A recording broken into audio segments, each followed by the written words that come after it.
نحمده ونصلي ونسلم على رسوله الكريم اما بعد سیرت النبی صلی اللہ علیہ وآلہ وسلم باب اول سیرت قبل از بعثت تیسرا سبق حضور پاک صلی اللہ علیہ وآلہ وسلم کا نسب مبارک سیدنا و مولانا محمد بن عبداللہ بن عبد المطلب بن ہاشم بن عبد مناف بن قصی بن کلاب بن مرہ بن کعب بن لوئی بن غالب بن فہر بن مالک بن نضر بن کنانہ بن خزیمہ بن مدرکہ بن الیاس بن مضر بن نزار بن معد بن عدنان۔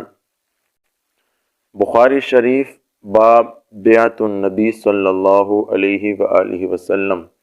عدنان تک سلسلہ نسب مسلم ہے، اس میں کسی کا اختلاف نہیں۔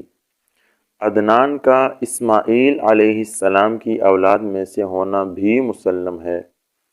نضر بن کنانہ کی اولاد کو قریش کہا جاتا ہے۔